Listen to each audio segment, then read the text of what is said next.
Did you know that 60% of Americans are currently living paycheck to paycheck? And while 78% of those earning under $50,000 are living paycheck to paycheck, according to Lending Club, a surprising 40% of those earning over $100,000 are also falling into the same category, highlighting the impact factors such as rising costs and student debt even affecting high earners. And that's why in this video, I'm going to be showing you 4 easy to implement powerful steps that you can start today that help me break free from the paycheck to paycheck cycle. Living paycheck to paycheck can happen to anyone who isn't spending a close eye on their finances. Trust me, I can relate all too well. I was part of that same struggle, making $500 a week, fresh out of high school as a delivery driver. Back then, all my money seemed to go to hanging out with friends, watching movies, or getting that newest Fortnite dance.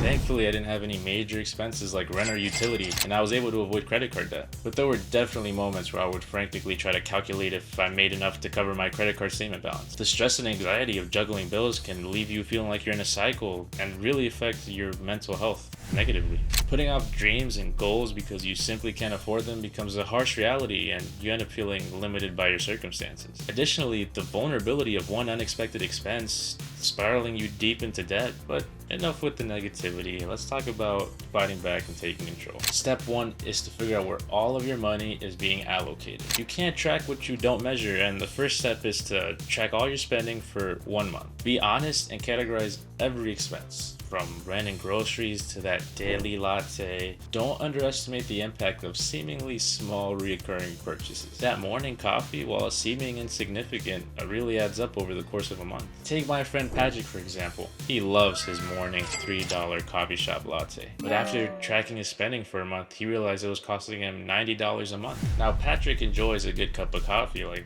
anyone else, but he's a smart guy. He went to the grocery shop for alternatives and found that he was able to purchase 75 K-Cups for $39.99. Each K-Cup has an average cost of about 53 cents, and over the course of a month, which is 30 days, it only costs $16, which is a lot more affordable. This small, simple change ends up saving him $74 a month. That's money that he's now able to put into savings or other priorities.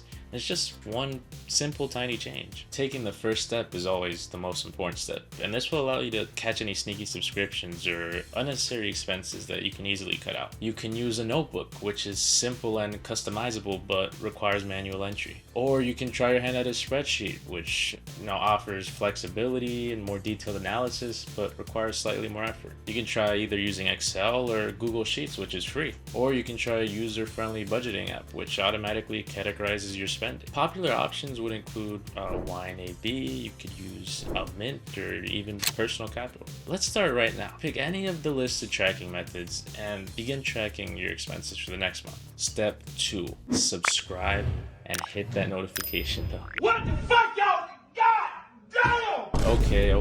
Step 2 is to create a budget. Think of your budget as a financial roadmap that'll guide you to your financial goals. Here's what you need to do. Gather all of your income information. That includes your paycheck, your side hustle money, or any other additional income. Try to be as realistic as possible and factor in any bonuses or freelance work. List your essential expenses: utility, groceries, and minimum debt payments. Next, you're going to want to set your saving goals, whether that's build up an emergency fund, a down payment on a house, or retirement investing. Determine your long-term and short-term goals and how much you need to be saving each month to reach both of them. And then you'll be able to allocate the remaining funds. Once you've accounted for essential expenses and saving goals, you can allocate the remaining money to be fun money or money you spend on wants. This can go to entertainment, hobbies, dining out, but most importantly, the Fortnite dances. It is what it is. Either way, you want to make sure you choose a budgeting method. There are various budgeting methods available that you could use. One of the most popular ones is the 50-30-20, which is basically 50% goes towards needs,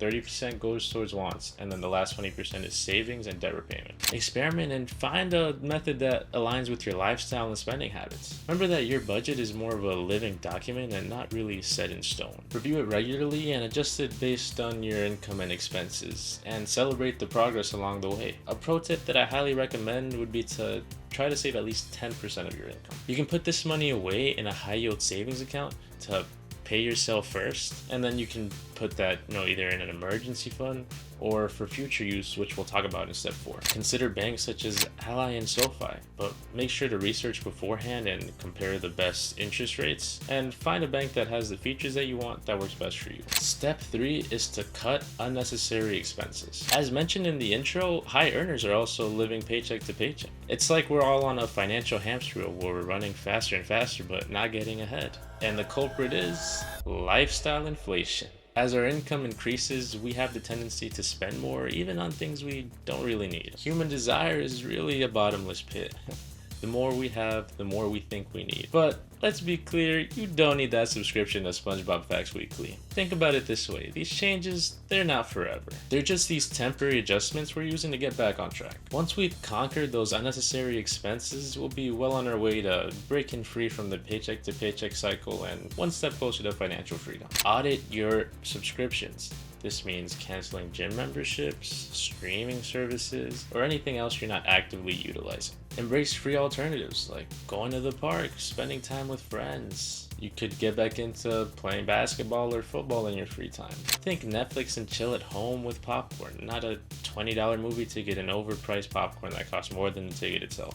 Negotiate your bills. Don't be afraid to call phone companies, internet service providers, or car insurance providers and try to see if you can get a better deal. You can even call up the companies you're currently using and tell them that you're thinking about switching to a different provider. And you'll be surprised how often they're willing to give you a better rate to keep you with their company. And of course, the obvious, cook more meals at home. Explore budget-friendly options and pack your lunch more often. And the 4th and final step is to boost your income and open up new streams. If you deserve a raise, do your research and practice those negotiation skills. Knowing your worth and presenting your value confidently can pay off big time. You could start that side hustle and turn interest and passion into extra cash. You could explore freelancing options like Upwork or Fiverr, or even just take a part-time gig that fits into your schedule. You really never know until you try. Your hobby could become a really lucrative side hustle. And also try cashing in on any unused items. You can either sell them online or at secondhand shops. Not only will you be able to clear up some extra space, but you'll have extra cash in your pocket. Another awesome way to boost your income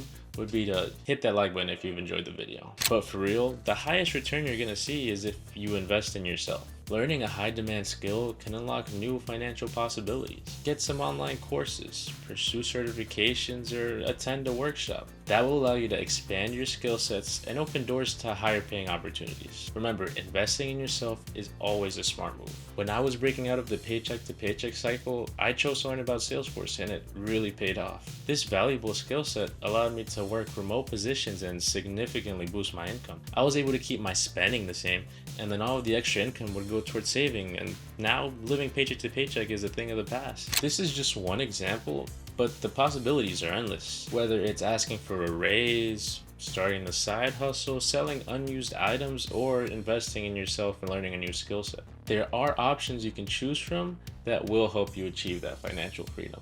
Remember, change takes time, but with dedication and consistency, you'll be able to break that paycheck to paycheck cycle. By implementing these strategies and staying committed to change, you'll be well on your way to breaking the paycheck to paycheck cycle. That's all I have for today. Thank you for watching. If you liked the video, drop a like, subscribe, take care.